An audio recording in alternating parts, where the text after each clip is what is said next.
초 안에 시장 이슈 점검하는 박민영의 300입니다. 카운트다운 시작합니다. 오늘의 주제부터 확인을 해보죠. 미국과 중국의 무역전쟁 전운이 고조되면서 글로벌 증시가 폭락세를 기록했습니다. 우리 역시나 그에 자유롭지 않았는데요. 지난주 금요일 코스피는 4%, 코스닥은 약 5% 정도 떨어진 채 거래를 마쳤죠.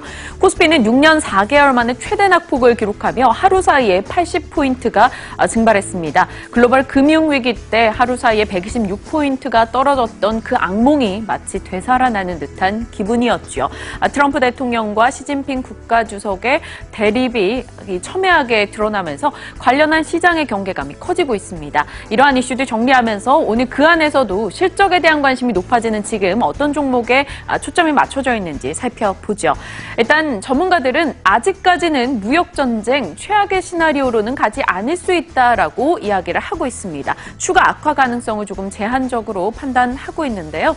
미국 측 입장을 조금 본다면 중국에서 1차 보복 관세로 지정했던 대두 부분, 이 대두 농가가 많이 포진되어 있는 국가 미국에서 한 10곳 정도인데 그중에 7, 8곳이 공화당 트럼프의 텃밭이라고 합니다. 이쪽 경제가 나빠진다면 그들의 11월 중간 선거에는 악영향이 있을 수 있기 때문에 미국 측도 최악은 조금 피하지 않을까 이런 얘기가 나오는 거고요.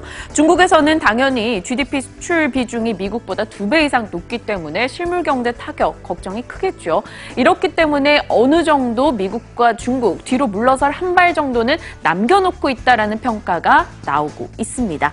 그렇기 때문에 시장에서 공포를 지나치게 확대할 필요는 없다. 분명 걱정거리이긴 하나 지나친 비관은 피해보자라는 목소리도 나오고 있는 겁니다. 증권가에서는 약한 시장 에너지의 악재가 발생하면 더욱더 크게 출렁인 것이다 이야기를 하고 있고요. 지나친 공포는 좀 경계해보자라는 목소리도 나옵니다. 일단 미국 측에서도 행정명령이 아니라 행정메모 형태로 입장을 밝혔기 때문에 60일간의 협상 여지가 있다라는 거고요. 중국 측에서도 즉각적인 보복 조치를 내놓긴 했으나 미국이 던진 규모 대비해서는 훨씬 작게 던졌기 때문에 어느 정도 여지가 있다라는 겁니다. 중국에서는 계속적으로 승자 없는 무역 전쟁을 원하지 않고 우호적인 협상을 환영한다라는 입장을 내비치기도 했죠. 하지만 이러한 이슈 지나친 비관을 피할지언정 단기적 변동은 어느 정도 감안을 해야겠죠. 시장의 변동성 확대에 대한 우려감이 나오면서 시장의 관심은 다시 한번 기본인 실적으로 쏠리기 시작했습니다. 실적, 1분기 실적은 유난히도 중요하다고 합니다. 그 기업의 한 해 실적 방향을 가늠할 수 있는 지표로 여겨지기 때문에 주가와 연동성이 조금 큰 편이라고 하네요. 일단 지금까지 상장사들의 1분기 실적은 작년 1분기보다는 좀 나을 것으로 예상이 됩니다. 48조 원 정도로 지난해 대비 11% 증가할 것이라는 코스피 실적 전망이고요. 코스닥도 6천억에서 9천억 정도로 작년 1분기보다는 조금 나아질 수 있다는 평가입니다. 하지만 시간이 갈수록 1분기 실적 전망치가 조금씩 낮아지고 있다는 점은 분명 부담으로 작용이 되고 있네요. 실적 개선의 기대가 높은 종목은 어떤 것이 있을까? 이 금융정보 사이트 FN가이드에서 추려봤습니다. 한번 보도록 할게요. 일단 코스피 쪽에서는 NC소프트가 영업이익 500% 증가 예상되고 있고요. 삼성전기, 삼성엔지니어링 등이 꼽히고 있습니다. 코스닥에선 하이비전 시스템이고요.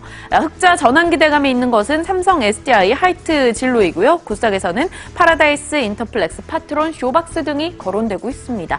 이 중에서 삼성 SDI 이야기 좀 오늘 해보고자 합니다.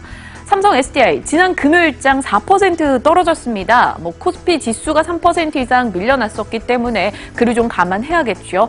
3월에 사실 이날의 급락을 포함하더라도 17% 정도 올라오면서 삼성 SDI의 3월의 움직임은 상당히 좋았습니다. 어떤 모멘텀을 안고 있을까요? 역시나 전기차 시장 개화에 대한 기대감이 높게 작용을 하고 있겠죠. 폭스바겐 이슈 그리고 정부의 정책 이슈 등이 맞물리면서 삼성 SDI에 대한 기대감도 높아지고 있습니다. 폭스바겐에서 전기차 생산을 늘리겠다. 그렇다면 거기에 배터리를 납품하는 삼성 SDI에겐 당연히 호재가 되겠죠. 정부에서도 전기차 생산을 늘리겠다는 입장을 밝힌 만큼 기대가 커지고 있습니다. 삼성 SDI 실적 전망치 역시나 꾸준하게 올라가고 있어서 이 평가는 개선되고 있는데요.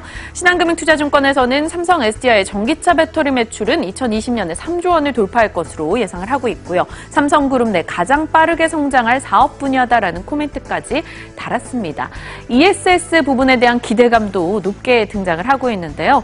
삼성 SDI ESS 매출이 4천억 원대에서 8천억 원대로 급증할 것으로 예상이 나오고 있고요. 소형 배터리 부분 혹은 디스플레이용 편광 필름 판매가 증가하면서 관련해서 사업부 매출 증가 기대감은 충분하다라는 판단입니다. 카운트다운 종료합니다. 오늘은 전기차 관련해서 삼성 SDI 이야기 전해드렸고요. 잠시 후에요. 이 미국과 중국 무역 전쟁의 직격탄을 맞은 국내 증시 앞으로의 방향을 어떻게 봐야 될 것인가 저희가 긴급 진단 시간 준비를 했습니다. 키움증권의 홍춘욱 이코노미스트 모시고 전략 정비할 테니까요. 끝까지 이 시각 챙겨보시길 바랍니다. 지금까지 박민영의 300이었습니다.